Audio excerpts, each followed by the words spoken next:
Okay, so again, welcome back.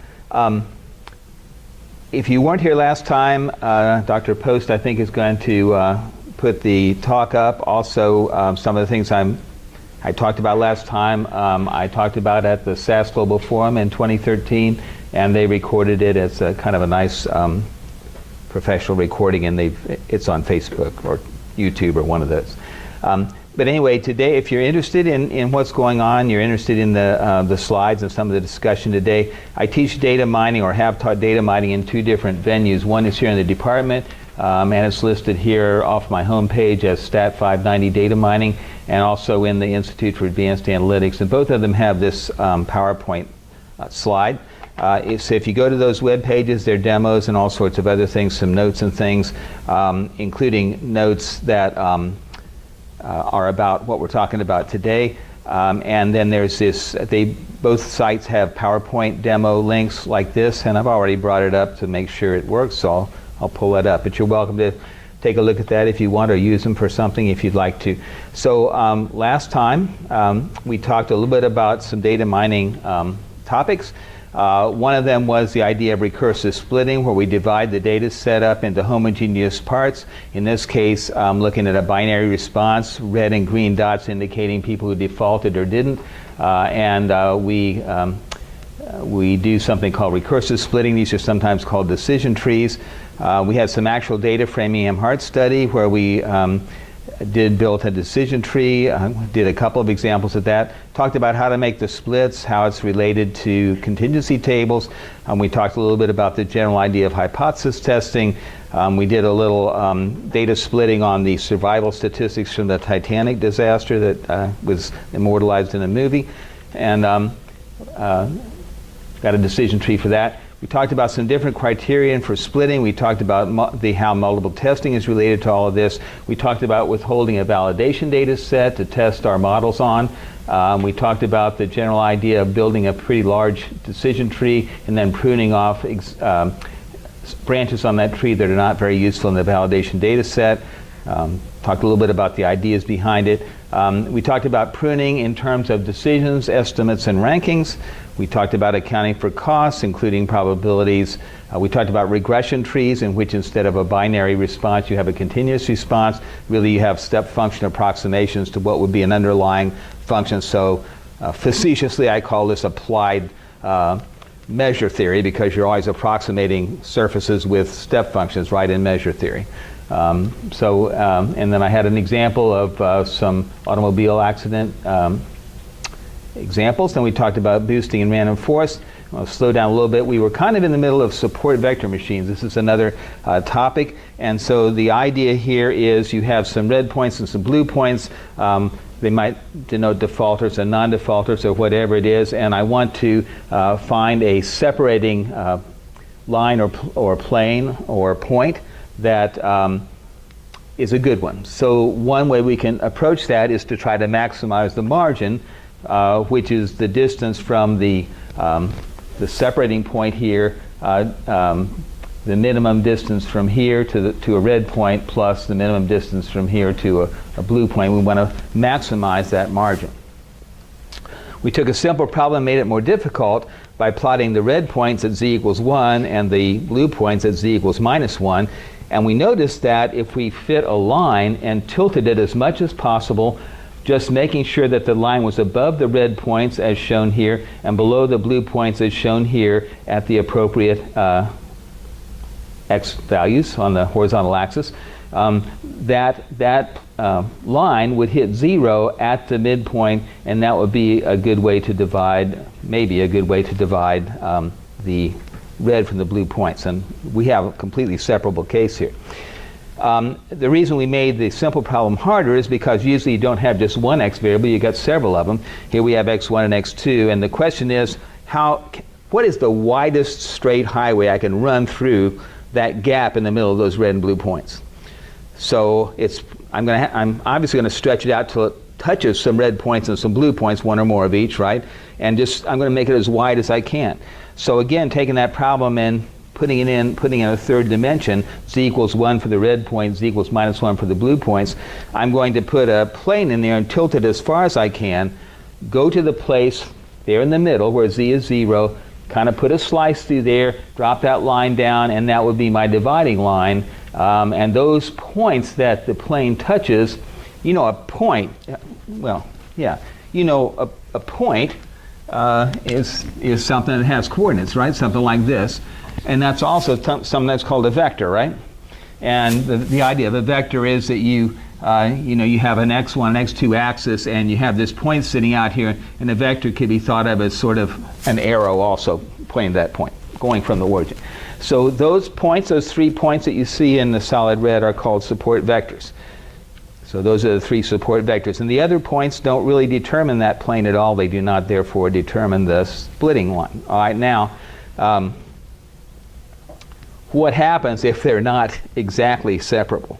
So here's an example with some points. Some are red, some are blue. This could be maybe a credit card company, and they're kind of making a profit off of people that don't default, right?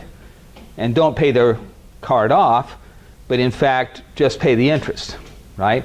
And one predictor of people's financial health is the idea of a debt-to-income ratio, right? So you probably, as a young person, probably carrying a fair amount of debt compared to your income, which might be pretty close to 0, right? So that ratio would be pretty large.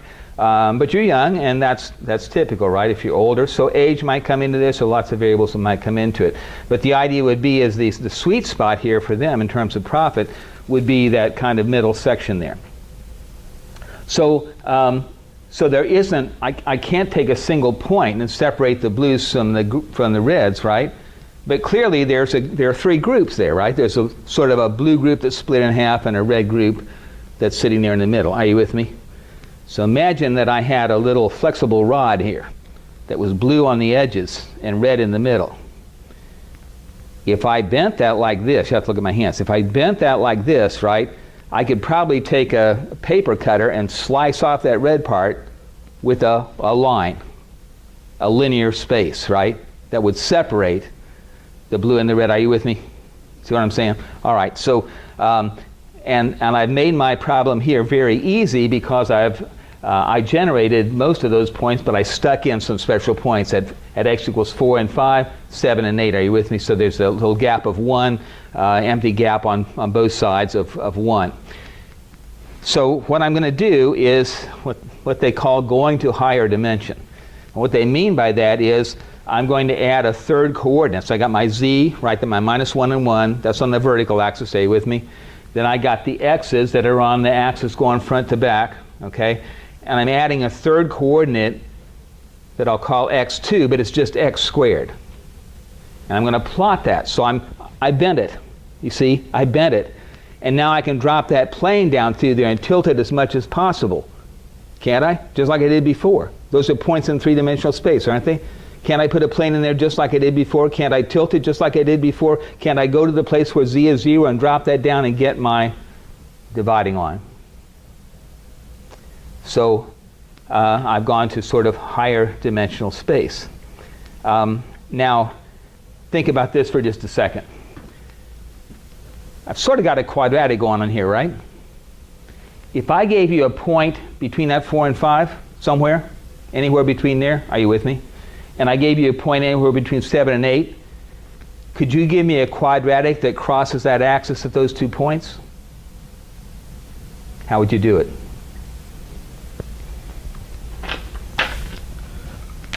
Y equals, tell me. What would I do? You know the fundamental theorem of algebra? X minus yeah. 4.5. Yeah, or whatever, right? So x minus 4.5 or whatever is between those, right? Any point in there would work, right? And then I'm going to have